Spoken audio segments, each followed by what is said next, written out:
This is Twit. Bandwidth for Know-How is brought to you by CacheFly. This episode of Know-How is brought to you by Joby. Joby's GorillaPod is the signature flexible tripod amongst leading photographers and journalists. Currently, Joby is transitioning to a new production center and isn't accepting orders. However, leave your email with them for an update on product availability, and when they're back, receive 15% off your first order. Go to joby.com and enter TWIT at checkout. Today on Know-How, The secrets of iOS 11 and how to keep your audio in sync.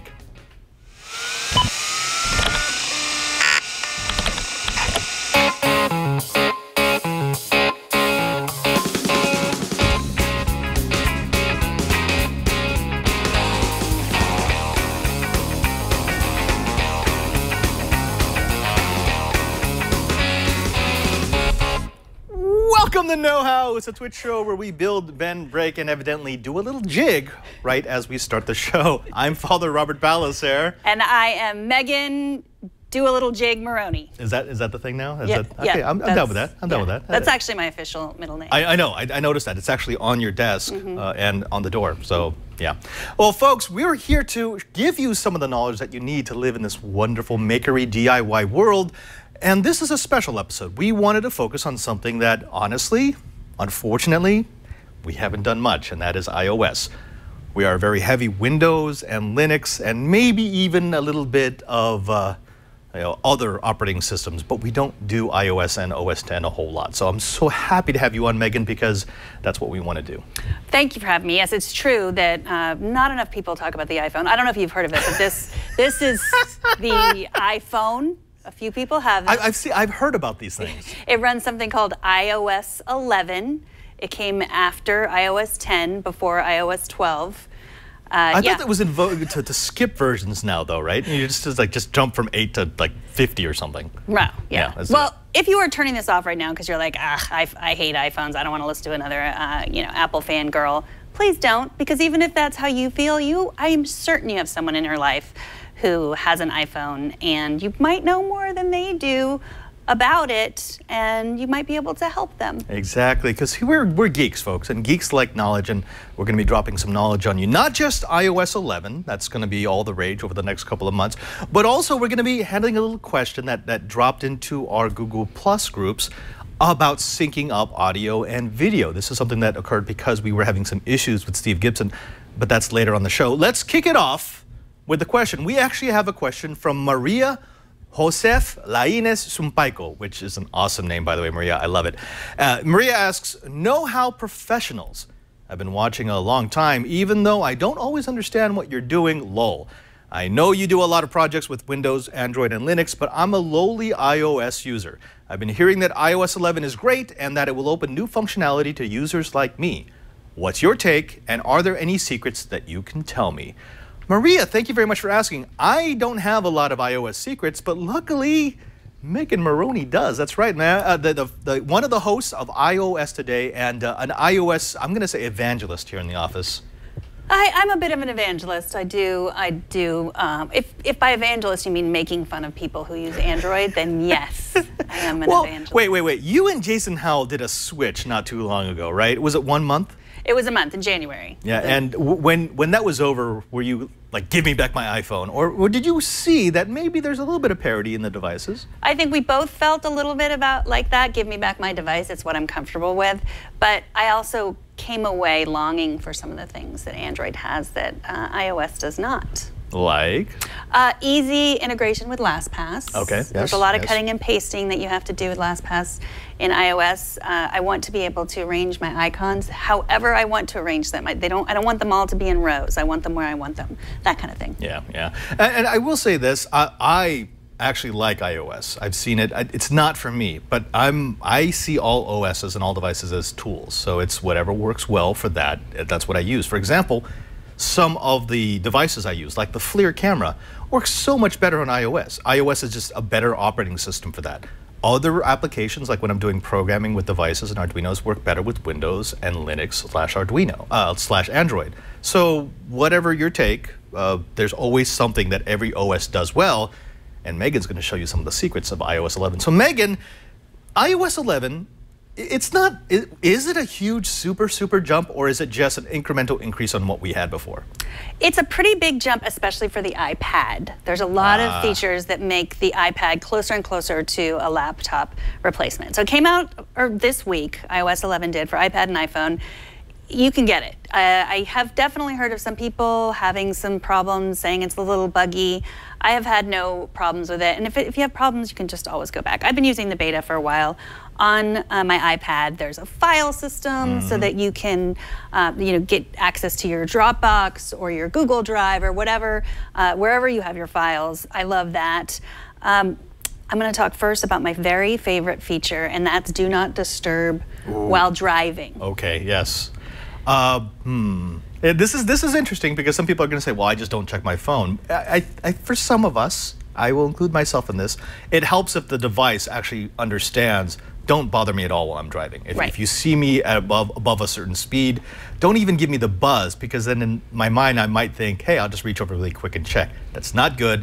They've done something about iOS 11. Show me how it works. Okay, I'll show you on my iPhone, because it doesn't work on the iPad. You can text on your iPad all you want while you're driving. If you need to do that, then use your iPad. So as soon as you download and install iOS 11, it will, and you start, once you get in a car going over a certain speed, it will also be the same on a bike if you're going over a certain speed, or if you run really fast. It'll pop up, do you want to turn this on? You get to choose. No one's forcing you to turn this on. Yep. Apple is not yet making your device unusable when you're driving. We don't live in that paternalistic state. So this is your regular Do Not Disturb up top there. And then if you scroll down, you'll see the new feature that is Do Not Disturb while driving, right there. So you can activate it. You have 3 choices of how you want to activate it. You can choose to activate it automatically, so anytime you're going really fast on your bike or in your car as a passenger or a driver, it will automatically turn on. Or you can use when connected to car Bluetooth. That's what I use. I don't go fast enough in any other place besides a car to have it turn on, but I like to use that. Or you can do manually. And I say don't choose manually, because then that's when your brain takes over. That animal brain. Right. Yeah, I'm fine. I would probably do it with the automatically, just in case, anytime I'm going above a certain speed, because I'm always driving. I'm almost never on a bus or public transit because it doesn't work well where I live. The Bluetooth one is interesting because just instinctively, I don't trust Bluetooth. I will always turn off Bluetooth on my phone if I'm not using it actively, just because it's too easy to exploit. But that might be good, because that then differentiates between you just moving really fast or being in your car. Right. Do you have Bluetooth in your car? I do. Because I kind of do, but it's a cigarette adapter type thing. Okay. So once you activate this, what happens? So let's say you go above that speed. What am I going to see? A few things happen. First of all, what you will see if you try to touch your phone, it'll ask you to say, are you driving? Or what it'll say, it says, I'm not driving, or close. Okay. So it's just a little warning that comes between you and that part of yourself that doesn't care about your life and will start texting and driving, because you suddenly, there's definitely a part of your brain that takes over and thinks this text message is more important than my life and the life of others. And we've all been there. So what you actually have to do is lie to your iPhone. If you say, and I've had it a few times. I'm not texting. I'm not bad about texting. I'm bad about changing my podcasts. Right. I'm finished with a podcast, or you just want to 2-3 clicks, just right over to the next one. So you have to say, I'm not driving, or close. And you don't want to lie to your iPhone. Don't lie to your iPhone. You're building up a relationship. You can't build a relationship on deceit. Yes. And so there's that moment where all it takes is oh, right, I don't need to change my music. I don't need to change my podcast. Now, I don't need to answer that text message. I will say that there are both iOS and Android apps that kind of do this, but it's an app on top of the operating system. This is actually baked into the operating system, which I think is really the only way to do that. And again, I mean, if people don't want to use it, that's fine. But I understand myself well enough to know I need a little help. I have to do the right thing. And it is so easy to reach over to the passenger seat and just grab the phone when I hear it buzz and just, I'm just going to look down for 2 seconds.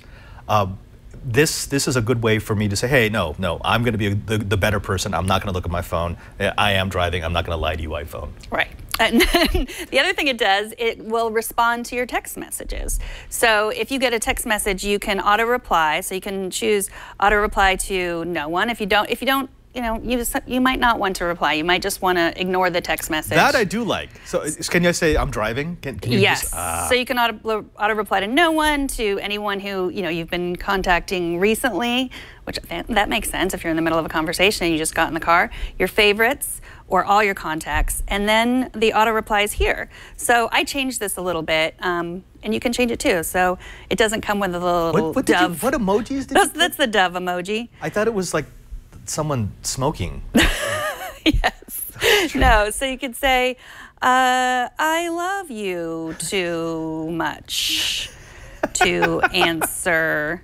Now it's not just an auto reply, text. it's also a moral judgment. Yes. I like this. So yeah, you can add all that, and it gives you a lot of characters. So you can choose what to say, and then it'll respond, auto reply. And they'll get that text, and if you don't do anything, you'll get the text once you get to where you're going. Once your car disconnects from Bluetooth, or you go, you start being slow again. That's nice. I actually like that. I do have that integration on my phone, but it comes with the automatic app. So I can actually have the automatic app lock my phone whenever it detects that I'm moving. And that's real. It's like, no, I can detect the car and the engine is on and you are moving down some sort of road. Right.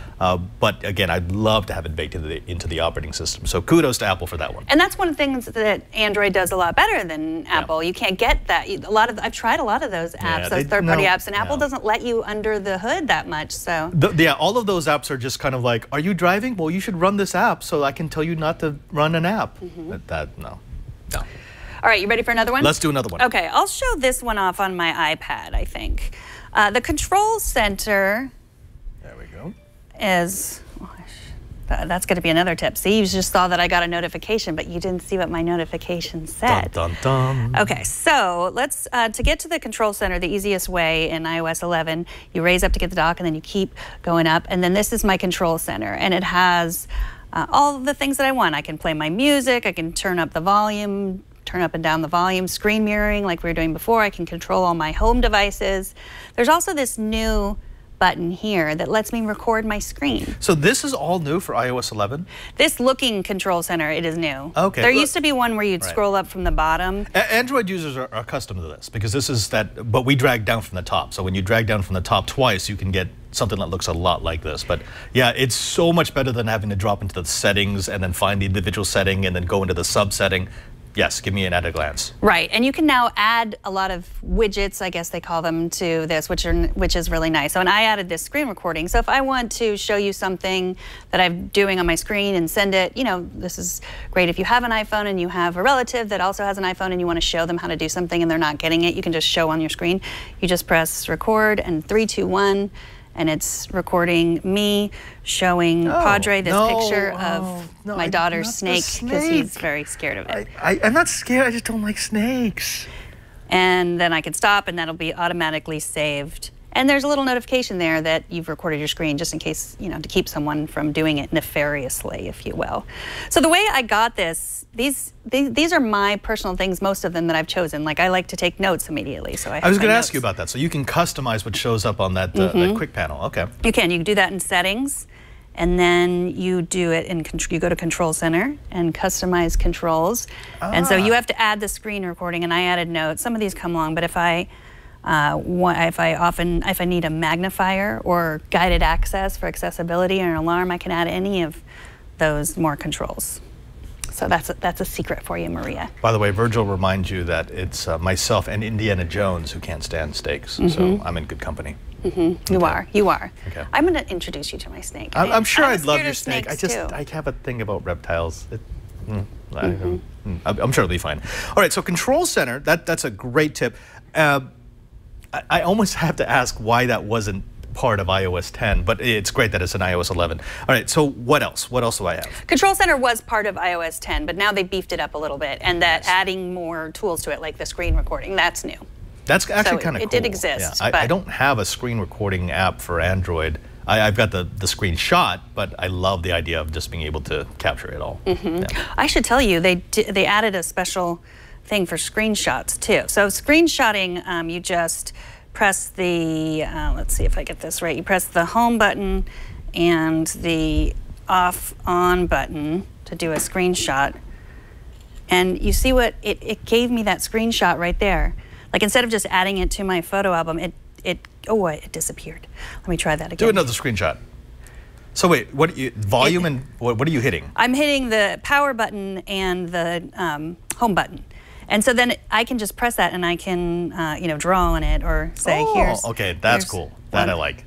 And then, I can lasso certain parts of it. I don't have that. I have this. So this is my screenshot is this. I just do that. So if it's three fingers down and that it just knows to take the screenshot. But I can't annotate it, I can't draw on it. So that's pretty cool. And then immediately share it with people. Okay, storage. Yes, this is still a problem. I thought that the cloud would basically alleviate all storage issues, but no, you run into this all the time where your devices are chock full of images, pictures, videos, etc., even apps, and you kind of want to offload a little bit. You do, and this is a secret. All right. Shh. You don't want to have to do this manually, and you don't have to now with iOS 10. You go to Settings, and we're in Settings here. Can you see this? Yes. And General, and then we go to Storage, iPad Storage. And it has this visual representation of what I have here. So apps are taking up a big chunk of this, some media, some mail, some books. But here's where the secret, large attachments in iMessage. That's the most frustrating one because, I mean, if you have a lot of pictures or videos, you've got a lot of pictures and videos and you know what to do. If you've got attachments, that's like a stealth, and over time, over years, you just build up more and more and you don't know what to delete. I love the fact that you can drill down, but can I actually do something about it? Yes, you can delete them. So here's this picture of a dog that, do I need that picture of the dog? No, it's not my dog. I'm just gonna delete it. Do I need the picture of the oven? No, I don't need that. So this is great, because if you're like me, here's a picture of a snake. There's a video of the snake eating a mouse. Close your... You love showing this one to me. I do. And I hate to digress about this, but I kept telling you that this was slow-mo, but it's not. That's real time? No, it's fast. Oh, okay. It's time-lapse. No, I kept telling you it was time-lapse, but it's, I don't know. It's terrifying. You were telling me it was slow-mo. It was actually really time-lapse. time-lapse. Got it. It's time-lapse, yes, exactly. So, if you're like me, then you're at the grocery store and you're like, is this the milk that you wanted? Is this the cereal you want? So you're constantly sending pictures. I don't want the picture of that milk or that cereal. I don't need that clogging up. So it's really nice that you can do that. I'm sorry if I offended anyone with the snake eating the mouse. No. It's, as you mentioned to me before, that's how life works. That's nature. The circle of life. You can also offload apps as well in this section and see what's being, what. Now, I have to say iOS does this so much better than Android. Right now, offloading apps on Android is a nightmare because like when I sign up a new device, because I do that all the time for reviews, it will automatically start loading up the apps that are in my library.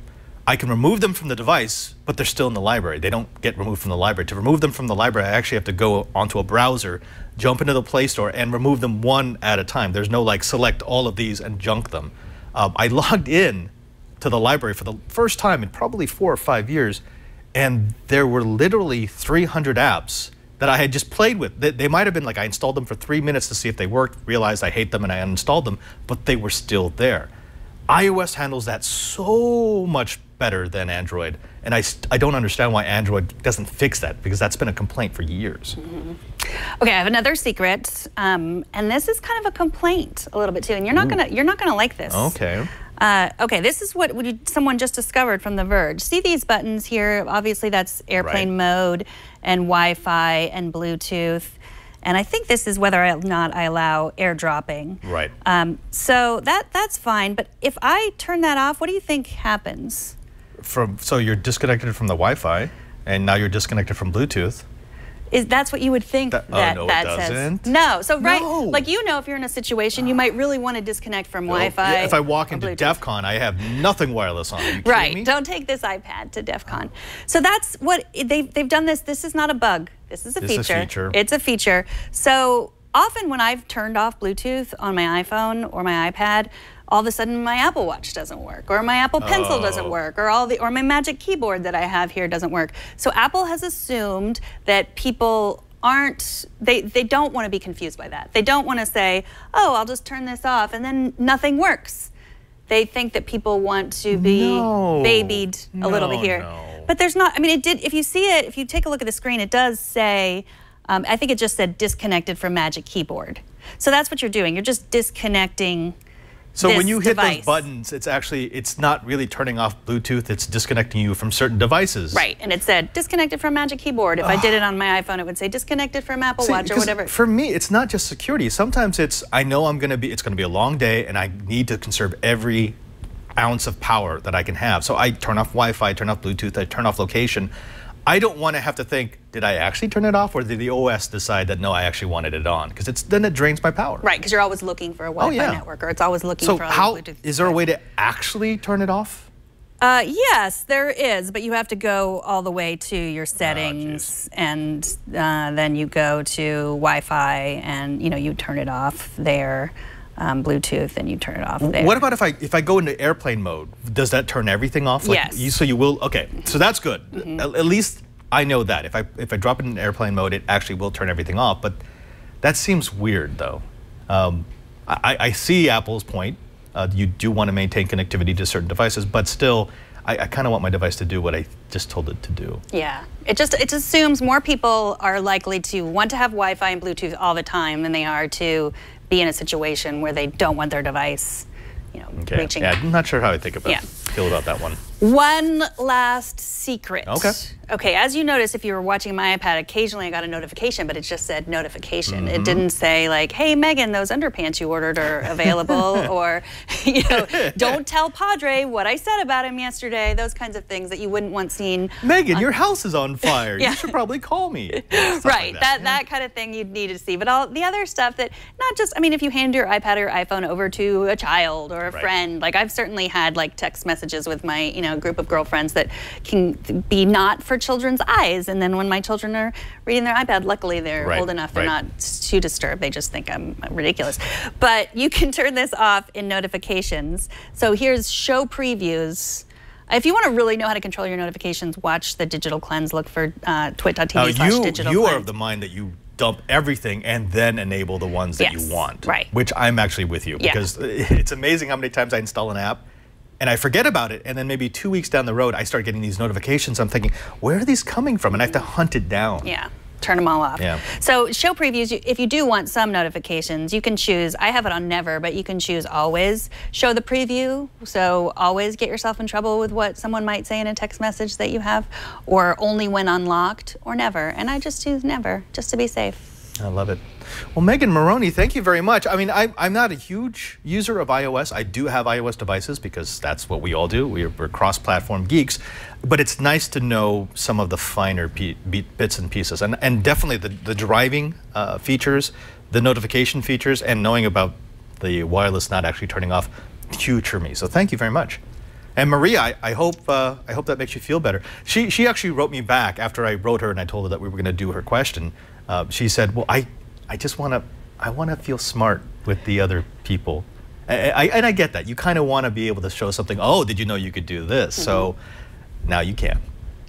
When we come back, it's time to jump into Adobe Premiere. We had a question from Akita who wanted to know a bit about syncing up your audio with your video. It seems simple for some people, but if you're doing a more advanced production, perhaps you need a little help to make sure that what you say is also what it looks like you're saying. And we're going to get to that in just a bit, but first let's take a moment to thank a sponsor of Know How. Now, this episode of Know How is brought to you by Joby. In 2006, Joby revolutionized creativity with the first ever flexible tripod, the GorillaPod. You know it. It's the weird-looking tripod that allows you to wrap it around poles or cling it onto the edge of tables. It lets you get the shot that you want at the angle that you need. It's perfect for shooting in landscape or in portrait mode. It's perfect for getting up to a 90-degree tilt so you can get just the right artistic expression in your photo.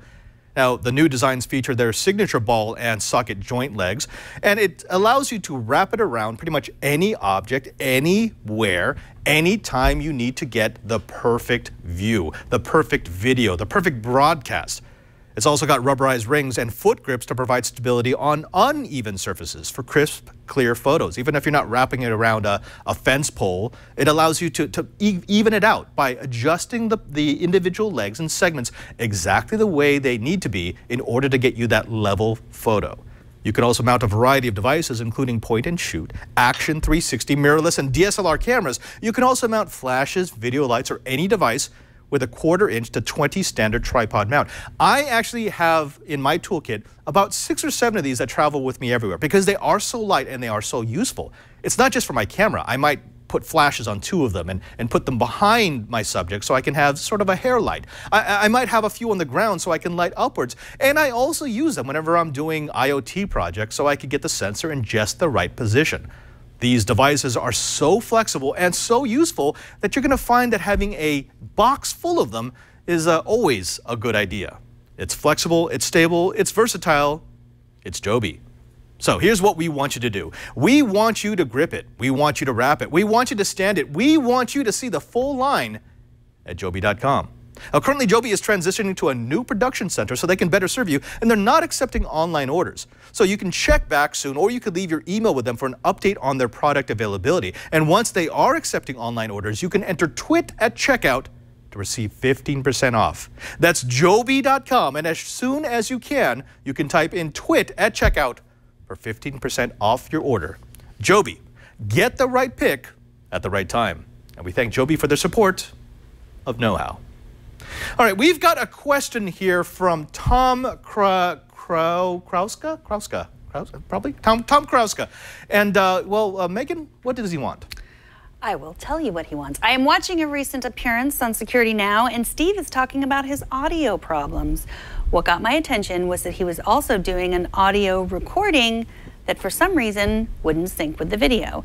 I'm recording a one-woman show video and want to record a separate audio on my Zoom H1, but don't want to have issues syncing. This is something that those of us who have been doing editing for a while have run into before. It's when you record audio on a different device than you record your video, then you want to add them back together, and if the time code isn't working properly, what will happen is it starts to drift, right? It might be synced up at the very beginning, but 5 minutes, 10 minutes into the video, you notice that it starts to lose more and more and more. And actually, there is a Zoom. He's using a Zoom H1. I had a Zoom H2 that was famous for this. There was something about the way that it was sampling that over the course of an hour, you would lose a good 2 seconds. And it was so difficult because you had to keep like chopping it and resync, chop and resync, chop and resync. It made it impossible. So what Zoom did was eventually they did try to update the H2. It did not work well. So they created the H4, the 4N, and the H1, both of which are really good about sticking to their time code. The firmwares on these are pretty much well developed, well baked. The reason why I would use a different mic, Megan, is sometimes, I mean, when you think about the on-camera mics, not great.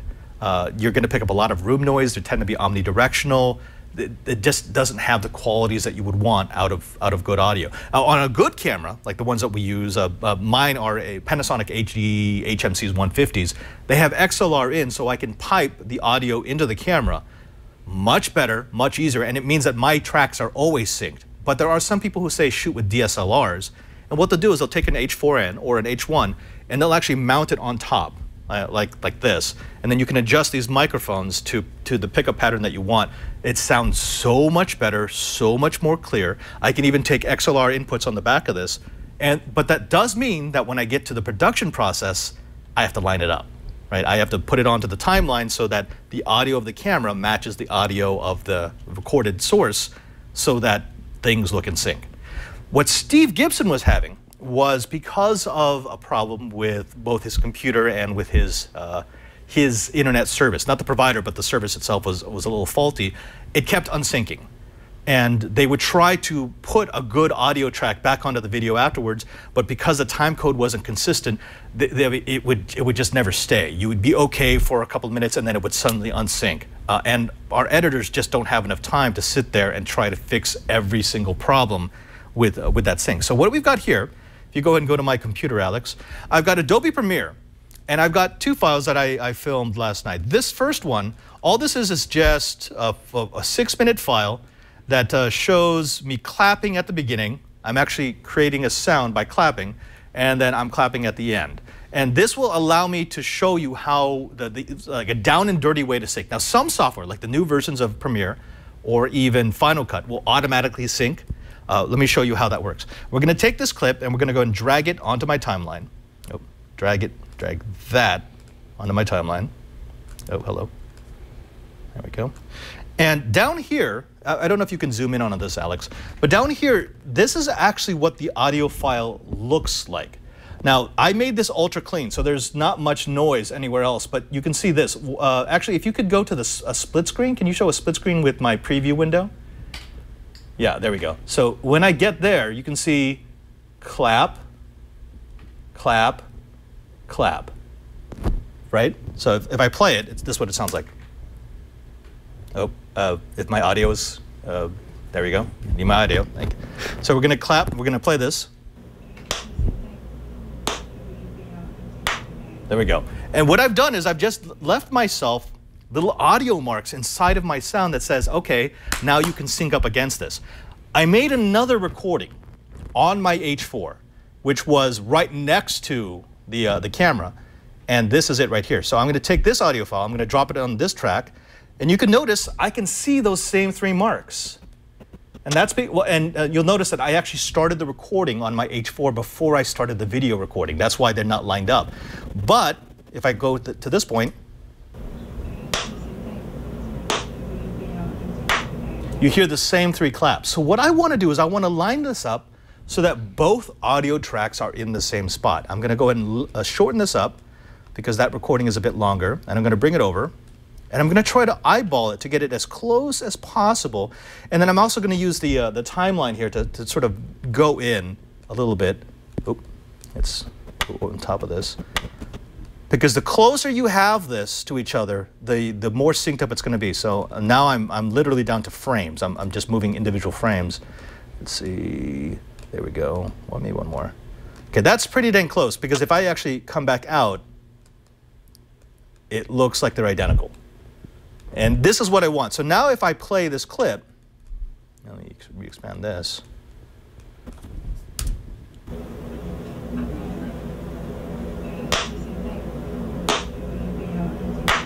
There we go. They're slightly off, and I can actually fix that if I go into fine tuning, but I'm not going to do that for this video. And what I would ultimately do is I would mute the audio from the camera because I want the better sounding audio. And now it sounds like this.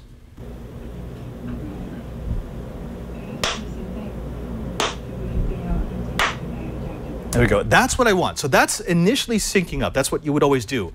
If I had a device that wasn't recording properly, wasn't compatible with the time code of the video, what would happen is over time, it would unsync. And that's why I did another 3 at the end right here. So if this is right, if the time code on both devices are compatible, then when I get to the end here, this should look the same. These audio marks should line up, and the video should not look lagged in any way. Let's see. There you go. So in this particular case, my devices are calibrated properly. I actually tried to find an uncalibrated device. I looked for my old H2, but I actually got rid of it because I didn't want that anywhere near my production, since it was so much of a pain in the butt to do. I mean, I didn't want to have to fix it constantly. So this is a simple test. It was a 6-minute video. I did a sync up at the beginning and I did a sync up at the end. If you can do this with your setup, so if your camera is recording and you can clap it in, let it run for 5 or 6 minutes, clap it in again, and then line it up. If it lines up perfectly and it stays lined up, then you're fine. Your audio is going to sync up. If it does not line up perfectly, then one of your devices is not playing properly. It's not set to the right settings. Try to make sure that they're set for the same sampling rate. Try to make sure that that you've got the most up-to-date firmware on both of them. Unfortunately, sometimes it just means that you can't use that particular device. Now, you've not done any sort of production like this, right? Editing? No. Well, I did some editing back in college when we had the big machines. It wasn't digital. It was, tape. Right. Back in the old days. Actually, if you've ever wondered why in studios why they have the slates, that clapper, it's not just for fun. that actually leaves a big mark on the audio track, and they know, okay, that's where I come in. Typically they don't have that anymore. Now they have a button they push and it goes boop, boop. And it's the same thing. On an audio track, when you're editing, that shows up. That looks completely different, and you know that that's a sync point. Also, in my new rig, because I do multi-camera recording, I do like 6 different cameras, and I have 2 master audio tracks. When I sync it up properly with the device that was designed for that, the software will automatically line up those tracks because it knows what to look for. But this is super low tech. This is just me literally doing that. So if you want to sync up, that's the super easy way to do it, and hopefully that helps. Yeah. Actually, Alex, you've done this sort of editing. Pain in the butt when devices don't sync up, right? Yes. One thing that was possible of what happened is that we record and edit in 5994 frame rate, and it's possible that Steve recorded his audio in 60 exactly, which means that it's close, but once it will drift towards the end, just a slight bit that makes it unusable. Yeah, yeah. And actually, I've even seen it when you have an audio device that's recording with the equivalent of 30 frames per second, and the camera's running 2997. Even that tiny little bit can cause a problem if the devices aren't configured properly, which, yeah, that's super frustrating. Megan, what frame rate are you in? Yes. That's why we're out of sync. She's 60 and I'm like 51, a weird PAL signal. I'm still thinking about what the one-woman show is about that he's recording. I want to see that. That's the frame rate I'm in. You never know. You never know. Let's do one last bit. This comes straight from the Google Plus group. We like to do a parting shot. It's a badass quadcopter. We haven't done quadcopters on Know How for a while. We're gonna bring them back in a bit because both Jason and Patrick want to do FPV racing. But we've got this from Ken Jansef, and he says, my first racing quad build was a RoboCat 270 back in April 2016. I liked it at the time, but the front canopy cracked a few times and wiring prevented me from putting the side covers on, so I didn't use it much. This past May, I decided to get a ZMR 250 and PDB and transplant the parts over to it from the RoboCat. Finally got the time to do it. Took me a few weeks between trimming, soldering wires, and faulty voltages on the PDB. Wow. Just did a 30-second hover in the basement, and I still have all my fingers, so it's a success. If you scroll through these pictures, I love this. Most of our builds have been kind of, well, I won't say half-assed, but maybe, 3/4-assed. This is so clean and so neat. Very well done. I want to do a build like this. I'm even willing to add a little bit of weight to my quadcopter to make it look this cool so that I don't have wires sticking out every which way.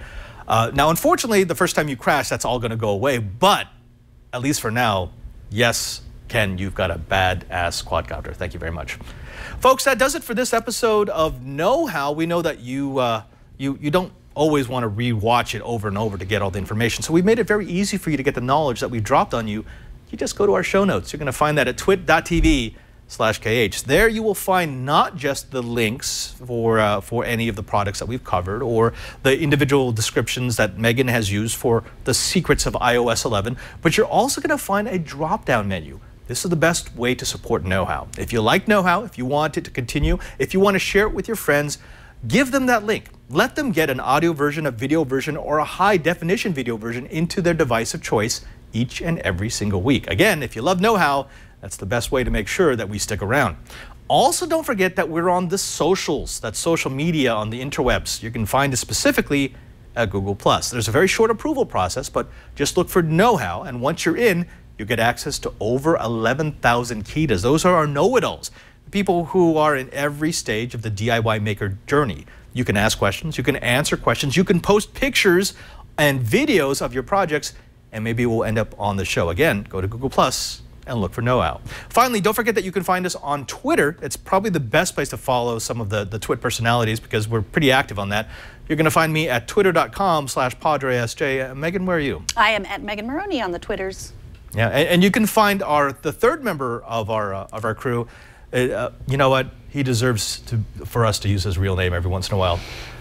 Burke. You're going to find Burke. I'm sorry? Yes? Excuse me, it's pronounced Alex. I don't know. You had Burke last week. I don't know Burke. It's okay. It's an easy mistake. And you're going to find Burke Alex at twitter.com/ANELF3. It's pronounced Burke Alex. Burke Alex. Until next time, I am Father Robert Balacer. And I am Megan Maroney. And now that you know how, go sync it.